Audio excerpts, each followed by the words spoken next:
രേണുസുതി സംബന്ധമായിട്ടുള്ള കാര്യം സംസാരിക്കാനാണ് വന്നിരിക്കുന്നത്. 2024 ഡിസംബറിലാണ് ഇവരുടെയൊക്കെ എതിരെ ആദ്യമായിട്ട് ഞാനൊരു നെഗറ്റീവ് വീഡിയോ ഞാൻ അങ്ങനെ പോസിറ്റീവായിട്ടൊന്നും സംസാരിച്ചിട്ടൊന്നുമില്ല. ഫസ്റ്റ് നെഗറ്റീവ് അടിക്കുന്ന ഒരു വ്യക്തി എനിക്ക് തോന്നുന്നു ഞാനാണെന്ന് തോന്നുന്നു. അതുലിനോടും വിളിച്ചിട്ട് പറഞ്ഞിട്ട് ആ വീഡിയോ ചെയ്യണം, കണ്ടന്റ് ഇത് കണ്ടില്ല, അവർ കാണിക്കുന്ന കള്ളമാണ്, ഏതോ ഒരു ഇന്റർവ്യൂ ഉണ്ട്, അതിന് റീച്ച് ഉണ്ടാക്കാൻ വേണ്ടി അവർ ചെയ്യുന്നത് നമുക്ക് മനസ്സിലാക്കാൻ പറ്റുന്ന ഒരു കാര്യമെന്ന് പറഞ്ഞു. അങ്ങനെ ഒരു താല്പര്യമില്ലാത്തവരെ പിടിച്ചിട്ട് ജയിപ്പിച്ച് എനിക്കിപ്പോഴും ഓർമ്മയുണ്ട്. അത് കഴിഞ്ഞ് പിന്നെ ഞാൻ ഫസ്റ്റ് നല്ല രീതിയിൽ നെഗറ്റീവ് പറഞ്ഞ ഒരാളെ ഞാനായിരുന്നു. അതിൽ ഏറ്റുപിടിച്ച് അത് കഴിഞ്ഞിട്ട് പിന്നെ ഒരു 3-4 മാസം കഴിഞ്ഞിട്ടാണ് ഇതിൽ അച്ഛൻ വിഷയങ്ങളും കാര്യങ്ങളും പിന്നെ കഥകളൊക്കെ വേറെ ലെവലിലോട്ടങ്ങ് പോകുമായിരുന്നു. പിന്നെ ജൂൺ ജൂലൈയിലൊക്കെ പോലീസ് സ്റ്റേഷൻ കാര്യങ്ങളൊക്കെ ആയിട്ടങ്ങ് പോയി. പിന്നെ ചേച്ചി സോഷ്യൽ മീഡിയ വന്ന് കാണിക്കുന്ന ഓരോ കോപ്രായങ്ങളും ഓരോ കള്ളങ്ങളും ആദ്യ കല്യാണം മുതലുള്ള കാര്യങ്ങൾ തൊട്ടുള്ള എല്ലാം ഓരോന്നോരോന്നോരോന്നായിട്ട് തൂക്കിക്കൊണ്ടു വന്നു. അതുപോലത്തെ രീതിയിലായിരുന്നു ഈ ഒരു, കാരണം ഇവരെ പുറത്ത് കൊണ്ടുപോകണം. കാരണം ഒരുപാട് ആൾക്കാരങ്ങ് തലയിൽ കയറ്റിക്കൊണ്ട് നടക്കുന്ന ഒരു സമയമാണ്. നമ്മുടെ സുധി അങ്ങ് ദൈവത്തിനെ പോലെ ആക്കിയിട്ടുണ്ടായിരുന്നു. അപ്പം ഞാൻ പറഞ്ഞൊരു കാര്യം എന്ന് വെച്ചാൽ, സുധി എന്ന് പറഞ്ഞ വ്യക്തി ഇത്ര ഫേമസ് ആയിരുന്നു എനിക്ക് തോന്നിയിട്ടില്ല.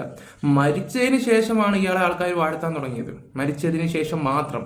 അപ്പം ഇതുപോലുള്ള കാര്യങ്ങളെല്ലാം ഞാൻ സ്ട്രോങ് ആയിട്ട് തന്നെ സംസാരിച്ചൊരു വ്യക്തിയായിരുന്നു എല്ലാ കാര്യത്തിലും. അപ്പം ഈ അടുത്ത സമയത്ത് കിച്ചുവിൻ്റെ വിഷയം വന്ന സമയത്ത് കുറേ ആൾക്കാർ പറഞ്ഞ് ഡാനി പൈസ മേടിച്ചിട്ടുണ്ട് രേണുവിൻ്റെ കയ്യിൽ നിന്ന്, കിച്ചുവിനെതിരെ സംസാരിച്ചു എന്ന് പറഞ്ഞു. ചില കാര്യങ്ങൾ ഇപ്പം നിങ്ങൾക്ക് ആർക്കും അറിയാത്ത ഒരുപാട് കാര്യങ്ങൾ എനിക്കറിയാവുന്നുണ്ട്, ഒരുപാട് കാര്യങ്ങൾ. ഇതൊക്കെ പറഞ്ഞു കഴിഞ്ഞാലും ഓരോരുത്തർക്കും ഓരോ ന്യായങ്ങളുണ്ട്. പിന്നെ ഡയറക്ടർ ഒരുത്തനുണ്ടായിരുന്ന ഒരു ഇടയ്ക്ക് ഒരു വിഷയം ഉണ്ടായിരുന്നു, ഞാൻ നാരയുടെ പേരെടുത്ത് പറയുന്നില്ല. അവൻ്റെയും കുറച്ച് കാര്യങ്ങൾ എനിക്ക് അറിയാൻ കഴിഞ്ഞിട്ടുണ്ട്, കിട്ടിയിട്ടുണ്ട്, ഡീറ്റെയിലും ഉണ്ട്. ഇതൊക്കെ ഒരു കാര്യം ഞാൻ പറയാം, നിങ്ങളോട് ഇപ്പോൾ തുറന്നു പറഞ്ഞു കഴിഞ്ഞാലും നിങ്ങൾ ആരും വിശ്വസിക്കാനും പോകത്തില്ല. കാരണം ഇവരോടുള്ള വൈരാഗ്യം അത്രയാണ് ആൾക്കാർക്ക്. നമ്മൾക്കും ഉണ്ട് അതിനെതിരെ നല്ല പങ്കും കാര്യങ്ങളൊക്കെ ഉണ്ട്. ഞാൻ അന്ന് അത് ഉദ്ദേശിച്ച കാര്യം എന്താണെന്ന് വെച്ചാൽ, ഇവർ തെറ്റുകാരിയാണെന്ന് എല്ലാവർക്കും മനസ്സിലായി.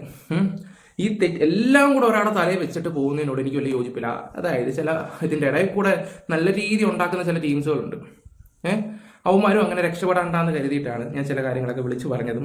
കോമഡി ഇതൊന്നും അല്ല, ഞാൻ പറഞ്ഞാൽ ചിലപ്പോൾ കൂടിപ്പോകും. ഒരുത്തം വന്നിട്ട് ലൈവ് വന്നിട്ട് വലിയ ഡയലോഗും കാര്യങ്ങളൊക്കെ അടിച്ചായിരുന്നല്ലോ, എൻ്റെ പേരിൽ ചിലപ്പോൾ പലതും വരാമെന്നുള്ള രീതി വരെ. എനിക്കത് കണ്ടപ്പോൾ ഭയങ്കര ചിരിയാണ് വന്നത്. കാരണം നേരത്തെ തന്നെ എൻ്റെ കുറച്ച് ഫ്രണ്ട്സിനോട് ഈ കാര്യങ്ങൾ സംസാരിച്ചിട്ടുണ്ടായിരുന്നു. പിന്നെ എനിക്കത് മനസ്സിലായി ഇത് എങ്ങനെയാണ് ഈ കഥകളൊക്കെ വന്നതെന്നുള്ള രീതിയിൽ. അപ്പം വന്നിട്ട് ആ ഒരു വീഡിയോ ഇടാനുള്ള കാരണം എന്താണെന്നൊക്കെ എനിക്ക് നല്ല രീതിയിൽ മനസ്സിലായിട്ടുള്ള കാര്യമാണ്. പിന്നെ നമ്മൾ എത്ര കൊണ്ടുവന്നിട്ട് കാര്യം പറഞ്ഞാലും ഇപ്പുറത്തുനിന്ന് ഒരു സൈഡിൽ കൂടെ കളിക്കുന്ന കുറച്ച് ആൾക്കാരൊക്കെ ഉണ്ട്. ഞാൻ അതിലോട്ടൊന്നും വരുന്നൊന്നുമില്ല. ഈ ഒരു കോണ്ടന്റ് ഞാൻ സ്റ്റോപ്പ് ചെയ്യുന്ന കാര്യം പറയാൻ വേണ്ടി ഇവിടെ വന്നത്. ഞാൻ ഇനി ഈ ഒരു രേണുസുതി വിഷയം ഞാൻ ചെയ്യില്ല. കാരണം എല്ലാവർക്കും മനസ്സിലായി ഒരു കള്ളിയാണെന്നും മൂട്ടായ്പാണെന്നും A to Z കാര്യങ്ങൾ നമ്മൾ പുറത്ത് കൊണ്ടുവന്നതാണ്. ഇപ്പോൾ സബ്സ്ക്രിപ്ഷൻ്റെ കാര്യമാണെങ്കിലും പോലും ഇപ്പം അവരുടെ ലൈവും കാര്യങ്ങളൊക്കെ പുറത്ത് വന്നിട്ടുണ്ട്, 1-2 ലൈവ് വന്നിട്ടുണ്ട്. ഇനി ഇത് എടുത്തിട്ട് ഒരു കാര്യമില്ല. അപ്പം നമ്മൾ ഈ റിയാക്ഷൻ ചെയ്യുന്ന ആൾക്കാരാണെങ്കിൽ പോലും നമ്മൾ പറയുന്ന ഒരു കാര്യമുണ്ട്, ആ കുഞ്ഞ് വളർന്നു വരുന്നതാണെന്നൊക്കെ നമ്മൾ പറയുന്നുണ്ട്.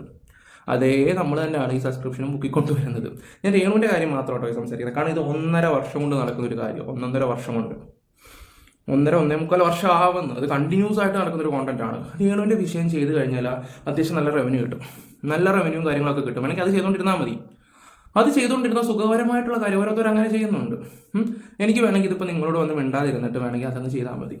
പിന്നെ ഒരു കാര്യം കൂടെ പറയാം, ഡാനി ഇപ്പോൾ ഇതെന്താ അവസാനിക്കുന്നുണ്ട്, എനിക്ക് വല്ലതും കിട്ടിയോന്ന് ചോദിക്കുന്നവരോട് രേണുസുതിക്കെന്നല്ല, ആ ഇരിക്കുന്ന തങ്കച്ചെന്ന് പറഞ്ഞ അദ്ദേഹത്തിന് പോലും എന്നെ വിലക്ക് പിടിക്കാൻ പറ്റത്തില്ല. കാരണം അവൾ ഉണ്ടാക്കുന്നതിനേക്കാളും ഞാൻ ഉണ്ടാക്കുന്നുണ്ട്. ഉള്ള കാര്യം തുറന്നു പറഞ്ഞാൽ പറയാമല്ലോ, പുള്ളിക്കാരി ഉണ്ടാക്കുന്നതിനേക്കാളും ഞാൻ ഉണ്ടാക്കുന്നുണ്ട്. അതുകൊണ്ട് കാശ് തന്നിട്ടുള്ള ഒതുക്കുന്ന കഥകളോ കാര്യങ്ങളോ വന്ന് കമന്റ് ബോക്സിൽ മെഴുകൊന്നും വേണ്ട. ഞാൻ ഈ ഒരു കോണ്ടന്റ് അങ്ങ് സ്റ്റോപ്പ് ചെയ്യാമെന്ന് കരുതി. ഇനി രേണു എന്ന് പറയുന്ന ഒരു കാരണം ഇനി അവർ എക്സ്പോസ് ആയി കഴിഞ്ഞ് എന്നിട്ടും പിന്നെയും ഒരു 1.5 വർഷം, 1 ആഴ്ച 2 ആഴ്ച 3 ആഴ്ച 4 പോട്ടെ, 1 വർഷം കൂട്ടിക്കോ, അല്ല 1 വർഷം വേണ്ട, ഒരു 5 മാസം കൂട്ടിക്കോ. പക്ഷെ ഇതങ്ങനല്ല. ഇതിപ്പോൾ 1.25 വർഷത്തോളമായി ഒരു കഥകൾ ഈ ഒരു കോണ്ടന്റ് തന്നെയാണ്. അപ്പോൾ നമ്മളെപ്പോഴും എല്ലാവരും വീഡിയോയിൽ പറയുന്നൊരു കാര്യമാണ്, ആ കൊച്ചം വളർന്നു വരുവാണെങ്കിൽ എന്തോ എൻ്റെ പേര് ഋതപ്പം വളർന്നു വരുവാണെങ്കിൽ അതിൻ്റെ കുട്ടികൾ അതിൻ്റെ കൂട്ടുകാരികൾ ഇതൊക്കെ കേട്ടാൽ എന്ത് വിചാരിക്കുന്നു പറയുന്നത് നമ്മൾ തന്നെയൊക്കെയാണ് ഇതൊക്കെ പൊക്കിക്കൊണ്ട് വരികയൊക്കെ ചെയ്യുന്നത് ഈ ഒരു കാര്യത്തിലാണ്.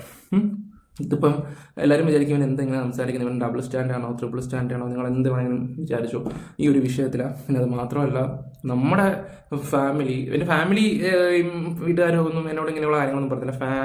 കുറേയല്ലോ അകന്ന ബന്ധത്തിലുള്ള ആൾക്കാരൊക്കെ ഉണ്ടല്ലോ.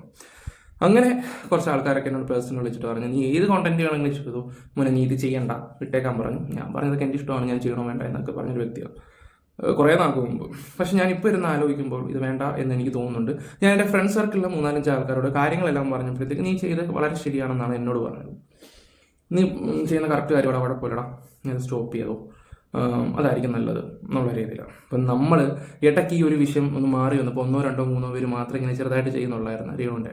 അത് പിന്നെയും ഓരോ കാര്യങ്ങൾ വന്നപ്പോൾ ഓരോരുത്തർ പിന്നെയും ചെയ്യാൻ തുടങ്ങി. ഞാൻ ഇടയ്ക്ക് സ്റ്റോപ്പ് ചെയ്തതാണ്. അതുലിൻ്റെ ഒരു വിഷയം വന്നപ്പോഴാണ് ഞാൻ പിന്നെയും കയറി സംസാരിക്കാൻ തുടങ്ങിയത്. അപ്പം ഞാനിതങ്ങ് അവസാനിപ്പിക്കാൻ തീരുമാനിക്കുകയാണ്. വേറെ ഒന്നും കൊണ്ടല്ല, എന്തായാലും എല്ലാവർക്കും മനസ്സിലായി കഴിഞ്ഞു. ഒരു 100% ആൾക്കാർക്ക് കാര്യം കത്തിയിട്ടുണ്ട്. പുള്ളിക്കാരി എന്താണ്, എങ്ങനെയാണ്, ഏത് രീതിയിലാണെന്നൊക്കെ എല്ലാവർക്കും മനസ്സിലായിട്ടുണ്ട്, എല്ലാവർക്കും. പിന്നെ അത് തന്നെ എടുത്ത് വന്നിട്ട് ഇവർക്ക് നാണമുണ്ടോ, ഇവർക്ക് വേറെ പണിയില്ലേ, കുഞ്ഞ് വളർന്നു വരികയാണ്, അത് മാത്രം ഇട്ടുകൊണ്ടിരിക്കാനൊന്നും താല്പര്യമൊന്നുമില്ല. പല ആൾക്കാരും നമ്മളെ വിളിച്ച് ഉപദേശിച്ചിട്ടുണ്ടായിരുന്നു ഒരു സമയത്ത്, എടാ മോനെ ഇതൊന്നും ചെയ്യരുത്, ഇത് മാത്രമായിട്ട് ചെയ്യുന്നത് ശരിയല്ല. അതേ വ്യക്തികൾ തന്നെ അത് തന്നെ കണ്ടിന്യൂസ് ആയിട്ട് ഇട്ടുകൊണ്ടിരിക്കുന്നത്. അത് അങ്ങനെ പറയണം. പറയുമ്പോൾ ഒരുപാട് കാര്യങ്ങൾ പറയാനുണ്ട്. ഈ ഒരു കേസ് കേട്ടില്ല, സ്വർണ്ണക്കടത്ത് കേസിലാണെങ്കിൽ ഇവർക്കൊരു പങ്കില്ല. ഞാൻ എഴുതി ഒപ്പിട്ട് ഞാൻ നിങ്ങളോട് തുറന്നു പറയാം, അവർക്ക് ആ ഒരു കേസോട്ട് ഒരു പങ്കുമില്ല എന്ന് പറഞ്ഞാൽ ഒരു പങ്കുമില്ല.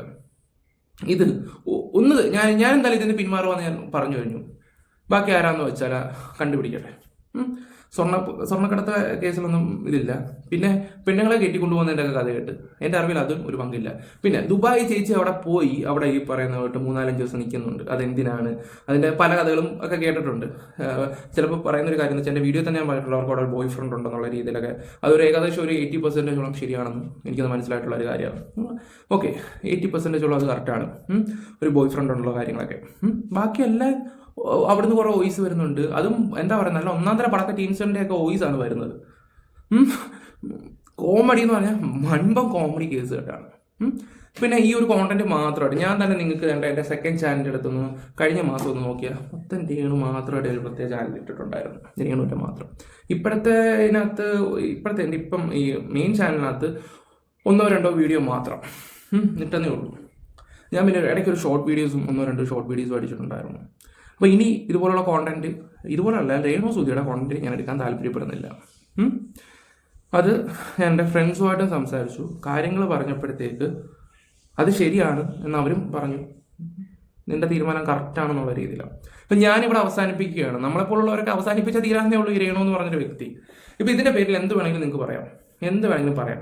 കാശ് മേടിച്ച് അത് ഇത് മേടിക്കുക, ആർക്കെങ്കിലും അത് എന്താ പറയണ്ട ഉറപ്പുണ്ടെങ്കിൽ എന്നെ കോൺടാക്ട് ചെയ്യാം. എടാ നീ മേടിച്ചെന്ന് എനിക്ക് ഉറപ്പുണ്ട്, തെളിയിച്ച് തരാം.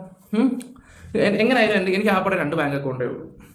എൻ്റെ ഫുൾ ഡീറ്റെയിൽസ് നിങ്ങൾക്ക് എടുത്തു തരാം. ഏതൊക്കെ രീതിയിൽ നിന്നാണ് വരുമാനങ്ങൾ വരുന്നതെന്നും എങ്ങനെയൊക്കെയാണെന്നുള്ള രീതിയിലും ഏത് രീതിയിലാണെങ്കിലും പോലും എനിക്കതിനൊരു മടിയും കാര്യങ്ങളും ഒന്നുമില്ല. പിന്നെ ഞാൻ ഇപ്പോഴും പറയാം, അവരെ കൊണ്ട് എന്നെ വിലക്ക് മേടിക്കാൻ പറ്റൂല. അത്രേ ഞാനിപ്പോൾ പറയുന്നുള്ളൂ. ഇതിൻ്റെ താഴെ വന്നിട്ട് എല്ലാവരും ഞാൻ പിന്നെ അത് മാത്രമല്ല, നമുക്കറിയാവുന്ന ഒരു ചേച്ചിയുണ്ട്. ആ ചേച്ചിയുടെ അടുത്തും കുറേ ആൾക്കാരൊക്കെ വിളിച്ചിട്ട് ചോദിച്ച് അതിലുണ്ടായും പൈസ മേടിച്ചു എന്നുള്ള രീതിയിലാണ് ആൾക്കാരുടെ ഒരു വിചാരമാണ്. നമ്മളിപ്പോൾ ഒരാളെ കുറിച്ചൊരു ഇത് എന്തെങ്കിലും ഒരു മോശമായിട്ടുള്ള വ്യക്തിയെ കുറിച്ച് അതിലൊരു നല്ലത് പറഞ്ഞു കഴിഞ്ഞാൽ എല്ലാവരും കമന്റ് ബോക്സിൽ വന്നിരുന്ന് മെഴുകുന്ന ഒരു ഡയലോഗ് അതാ കാശ് മേടിച്ചു എന്നുള്ള രീതിയിലാണ്. ഓക്കെ, ചിരിപ്പിക്കരുത് സത്യം പറഞ്ഞല്ല. ഇപ്പോഴും ഞങ്ങളുടെ പേര് കേസ് കിടപ്പുണ്ട്. ഇനി ഞങ്ങളുടെ പേര് കേസ് വരാൻ കിടപ്പുണ്ട്. നമുക്കതൊക്കെ നമുക്കതൊരു കോണ്ടന്റുമാണ് സത്യം പറഞ്ഞാൽ. എനിക്കൊക്കെ ആണെങ്കിൽ അത് ഇനി ഇഷ്ടം പോലെ കോണ്ടന്റ് ഉണ്ടാകാൻ കിടക്കുന്നു. ഇനിയിപ്പോൾ കേസൊക്കെ വരാൻ പോകുന്നുണ്ട്. കേസൊക്കെ വരാൻ കിടപ്പുണ്ടെന്ന് വെച്ചാൽ ഒരുപാട് കേസ് ഇനി വരാൻ കിടപ്പുണ്ട്. അതിനുള്ള കാര്യങ്ങളൊക്കെ ഇവിടെ പോയിട്ടുണ്ട്. എൻ്റെ പേരിലും അതിൻ്റെ പേരിലേ മെയിനായിട്ട് വരത്തുള്ളൂ. അതൊക്കെ ഫേസ് ചെയ്യാൻ ഞങ്ങൾ തയ്യാറാണ്. അതൊക്കെ വേണമെങ്കിൽ നമുക്ക് കോണ്ടന്റ് ആക്കാം. കേസ് നടക്കും, നമുക്ക് റീച്ച് പോവാം. പക്ഷെ നമ്മളതൊന്നും ചെയ്യാൻ നമ്മളല്ല, ഞാൻ എൻ്റെ കാര്യം പറയുന്നത്. അതിൻ്റെ കാര്യം മറ്റുള്ള ഫ്രണ്ട്സിൻ്റെ കാര്യങ്ങളൊന്നും എനിക്കറിയത്തില്ല. അതൊക്കെ അവരുടെ പേഴ്സണൽ കാര്യമാണ്. ഞാൻ എൻ്റെ കാര്യം പറയാണ്. ഞാനിവിടെ ഈ ഒരു കോണ്ടന്റ് നിർത്തുകയാണ്. പിന്നെ എന്താണ് നിർത്തിയെന്ന് ചോദിക്കുവാണെങ്കിൽ ഞാൻ പറഞ്ഞില്ല, നമ്മുടെ ബന്ധത്തിൽ വേണ്ടപ്പെട്ട ചില ആൾക്കാർക്ക് വേണ്ടിയും പിന്നെ അത് മാത്രമല്ല വഴിയെ കുറേ കാര്യങ്ങളൊക്കെ നിങ്ങൾ തന്നെ മനസ്സിലാക്കുമെന്ന് തോന്നുന്നുണ്ട്. ഞാൻ ഇതിൽ നിന്ന് പിന്മാറി കഴിഞ്ഞാൽ ഇവരുടെ കോണ്ടന്റ് കുറച്ച് ആൾക്കാർക്ക് എത്താതിരിക്കും. അതുപോലെ ഒരു 10 ആൾക്കാർ വിചാരിക്കട്ടെ, 10 ആൾക്കാർ വിചാരിച്ചു കഴിഞ്ഞാൽ ഇവർ തീരും, ഉറപ്പായിട്ടും തീരും. അതങ്ങനെയാണ്. നിങ്ങൾ തന്നെ ഇന്ന് ചിന്തിച്ചു നോക്കും ഞാൻ പറയുന്നതിൽ എന്തെങ്കിലും ശരിയോ കാര്യങ്ങളോ ഉണ്ടെങ്കിലോ. അപ്പോൾ ഗൈസ്, അപ്പോൾ ലാസ്റ്റ് വീഡിയോ രേണു സുനാസ്മയുടെ ഇത്. അപ്പം നമ്മൾ ഈ രേണുവിൻ്റെ വീഡിയോ നമ്മളിവിടെ നിർത്തുകയാണ്. കൂടുതലായിട്ടൊന്നും സംസാരിക്കാനൊന്നുമില്ല. അവർ സബ്സ്ക്രിപ്ഷനും അതും ഇതുമായിട്ടൊക്കെ പോവുകയൊക്കെ ചെയ്യുന്നുണ്ട്. അതൊക്കെ എന്താണെന്ന് വെച്ചാൽ അവർ ചെയ്യട്ടെ. അവരുടെ ഒരു കോണ്ടന്റ് ഞാൻ എടുക്കാൻ ഉദ്ദേശിക്കുന്നില്ല. ഇതിൻ്റെ ഇടയിൽ ഓരോരുത്തരും എന്നെ വന്ന് വെല്ലുവിളിച്ചിട്ടാണ്, അല്ലെ പേടിപ്പിച്ചിട്ടാണ് ഒരു മോനെയും എനിക്ക് പേടിയില്ല, അത് വേറെ കാര്യങ്ങളാണ്, ഒരുത്തനെ ആണെങ്കിൽ പോലും. പക്ഷെ ഇത് നിർത്തണമെങ്കിൽ, ഇതിപ്പോൾ ഞാനൊരു കാര്യം പറയാം, എന്നെ അറിയാവുന്ന കുറച്ച് ആൾക്കാർക്ക്, ഇതിൻ്റെ സ്റ്റോറി കുറച്ച് അറിയാവുന്ന ആൾക്കാർക്ക് ഡാനി ശരിയാണെന്ന് അറിയാം. പിന്നെ ഇത് എല്ലാ നാട്ടുകാരെയും കൂടെ ബോധിപ്പിക്കേണ്ട ആവശ്യം എനിക്കില്ലതാനും. ഓക്കെ, എന്തായാലും ഞാനിത് സ്റ്റോപ്പ് ചെയ്യാണ്. പിന്നെ ഒരു കാര്യം പറയാം, ആരെ പേടിച്ചിട്ടോ കാര്യങ്ങളൊന്നും അല്ല. അങ്ങനെ വിചാരിക്കുവാണെങ്കിൽ ആ വിചാരിക്കുന്നവർ ഒരു കാര്യം ആലോചിക്കുക, പേടിക്കേണ്ടത് നിങ്ങൾ തന്നെയായിരിക്കും. മനസ്സിലായോ എന്ന് തോന്നുന്നുണ്ട്. Okay, bye, love you all.